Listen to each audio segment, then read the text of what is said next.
헌금은 어떻게 쓰이나요? 라는 주제로 함께 말씀 나누겠습니다. 불과 몇십 년 전만 해도요, 우리 한국교회에 있어서 헌금은 지금처럼 돈만을 의미하는 것은 아니었어요. 예전에는 돈이 없어서 내가 한 해 동안 키웠던 곡식들을 하나님께 드리기도 했고, 채소를 하나님께 드리기도 했습니다. 과일을 드리는 경우도 있었고요. 더 크게 드린다고 한다면 내가 기르는, 내가 키우는 가축들을 교회에다 헌금을 드리기도 했는데요. 지금은 조금 다르죠. 우리는 다 돈을 하나님께 드리고 있습니다. 자, 그렇다면 오늘 주제예요. 우리가 드리는 이 헌금 과연 어디에 어떻게 쓰일까요? 크게는 두 가지로 생각하면 좋을 것 같습니다. 이 교회가 운영되기 위해서, 교회를 위해서 헌금이 쓰이고요. 두 번째는 목회자를 위해서 헌금이 쓰이게 됩니다. 우리 하나씩 한번 살펴보도록 할게요. 첫 번째, 교회를 위해 사용됩니다. 교회는 두 가지로 나눌 수 있을 것 같아요. 건물로서의 교회와 성도로서의 교회예요. 먼저 건물로서의 교회입니다. 이 건물이 이곳에 있기 위해서는요, 우리는 이 교회에 나와서 예배를 드리고 기도하잖아요. 이 건물이 이곳에 있기 위해서는 이 땅이 필요했고 건물을 건축하는 벽돌도 필요했을 것이며 교회를 만드는 이 사람들도 필요했을 거예요. 그 사람들에게 다 돈을 줘야겠죠. 모든 것이 다 이 교회가 운영되기 위해서는, 시작하기 위해서는 바로 돈이 필요한 것입니다. 쉽게 표현해서 우리가 교회에 와서 불을 켜고 함께 예배드리고 손을 씻기도 하고 화장실을 가기도 하고 이런 모든 일들이요 다 우리의 헌금을 통해서 이루어진다라는 거예요. 당연히 물을 썼으니까 수도세를 내야 하고 그리고 불을 켰으니까 전기세를 내야 하잖아요. 지금같이 추운 날씨에는 히터도 틀어야 되고요. 너무 더우면 에어컨도 틀어야 돼요. 그 모든 비용이 무엇을 통해서 지출이 될까요? 바로 헌금입니다. 헌금. 헌금을 통해서 이 건물이 유지가 될 수 있는 거예요.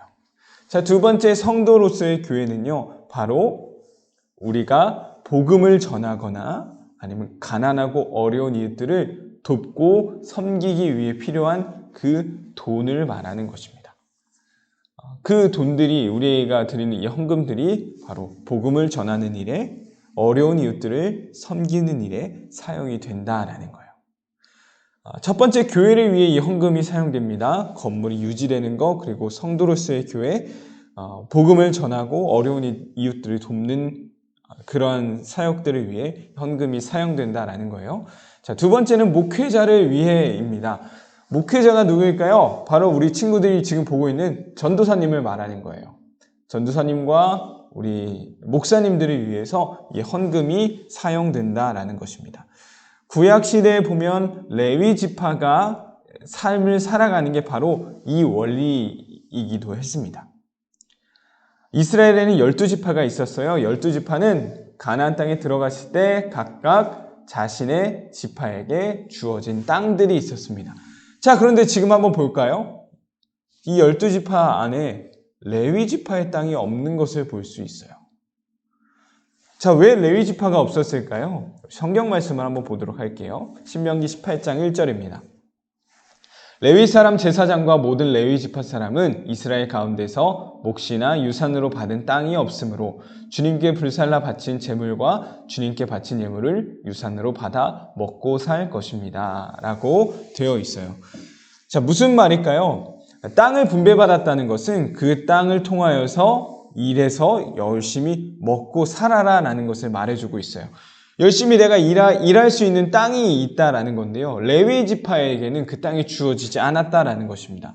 왜냐? 레위 지파는 땅의 일을 해서 먹고 사는 것이 아닌 하나님의 일을 함을 통하여서 다른 지파들이 드린 그 예물을 통해 살아가기 때문이에요. 조금 어려웠죠, 말이? 자, 민수기 8장 19절이에요. 다시 한번 기억해 볼게요. 내가 이스라엘 자손 중에서 레위인을 취하여 그들을 아론과 그의 아들들에게 주어 그들로 회막에서 이스라엘 자손을 대신하여 봉사하게 하며 또 이스라엘 자손을 위하여 속죄하게 하였나니. 한마디로 이 레위 지파가 맡았던 일은 무엇이냐? 하나님께 예배, 지금으로 치면 하나님께 예배 드리는 일을 담당했던 게 바로 이 레위 지파가 했던 일이에요. 하나님께 예배 드리는 일을 담당하기 때문에 농사를 지을 시간이 없었던 거죠. 그래서 레위 지파 사람들은 무엇을 먹고 살았나 하면 바로 다른 지파들이 하나님께 드렸던, 지금으로 치면 헌금을 통하여서 그중 일부가 이 레위 지파를 위해 사용이 되었던 것입니다. 자, 이것은 지금 목회자를 위해 헌금이 쓰이는 것과 마찬가지예요. 목회자들은요, 전도사님과 같이 이 교회의 일을 감당하는 사람들은 어디에서 일하는 것이 아닌 바로 헌금을 통해서 헌금 중 일부가 우리 목회자들에게 주어진다라는 것이죠. 왜냐? 목회자들은 하나님의 말씀을 준비하고 맡겨주신 양들을 돌보며 교회의 여러 일들을 위하여서 일하기 때문이에요. 레위 지파가 하나님께 예배드린 일을 담당했던 것처럼 지금 목회자들은 교회를 위해서 일하기 때문에 교회에 들어오는 헌금 중 일부가 목회자들을 위해 사용된다라는 것입니다.